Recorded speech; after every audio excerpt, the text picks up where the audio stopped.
হাউন uncle মানে আমি যখনই বলেছিলাম আমি দেখিয়েছিলাম অ্যাকচুয়ালি জিনিসটা কি, তখন হাউন আঙ্কেল 2 দিনও লাগেনি। শিশু শিল্পী সিমরিন লুবাবা প্রায়ই থাকেন আলোচনায়, জেনে অথবা অজান্তে জড়িয়ে পড়েন বিতর্কে। সর্বশেষ তাকে ট্রোল হতে দেখা গেছে হাউন আঙ্কেল নিয়ে। একবার সাইবার সমস্যা নিয়ে তৎকালীন ডিএমপির সাবেক গোয়েন্দা শাখার প্রধান ডিবি হারুনের কাছে গিয়ে দ্রুত সমাধান পেয়েছিলেন লুবাবা। সেই অভিজ্ঞতা গণমাধ্যমকে প্রকাশ করার সময় হারুন আঙ্কেল বলতে গিয়ে ভুলবশত হাউন আঙ্কেল উচ্চারণ করেন। এরপর থেকে ফেসবুকে ব্যাপকভাবে ট্রোল হতে থাকেন এই শিশু শিল্পী।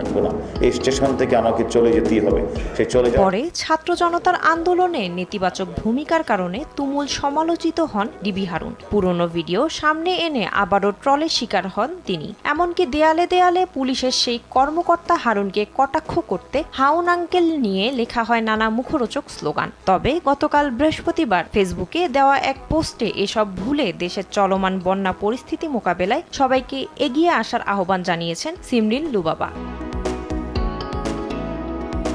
নিজের ফেসবুক পোস্টে লুবাবা সবাইকে হারুন আঙ্কেল কমেন্ট করা থেকে বিরত থাকার আহ্বান জানিয়ে বলেছেন, এখন অন্তত আমরা যেই অবস্থাতে আছি, বন্যায় ডুবে যাওয়া অসংখ্য মানুষের অনেক ক্ষতি হয়ে যাচ্ছে। আমরা এখন আপাতত এই ধরনের কমেন্ট করা থেকে দূরে থাকি। আমি শুনেছি এবং আজকে ফেসবুকে দেখেছি, আমার মা আমাকে দেখিয়েছে, দেখো কত মানুষ মারা যাচ্ছে। যারা মারা যাচ্ছে তাদের দাফন করার পর্যন্ত মাটি নেই, সবখানে পানি। এই লাশগুলো নিয়ে কোথায় যাবে? এগুলো দেখার পর থেকে আসলে আমি চোখের পানি আটকে রাখতে পারছি না।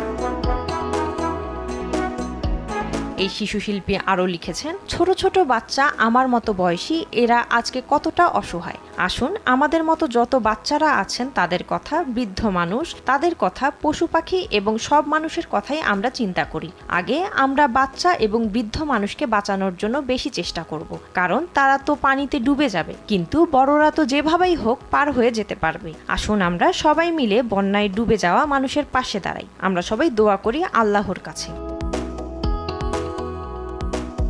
সিনথিয়া আক্তারি, দেশ টিভি।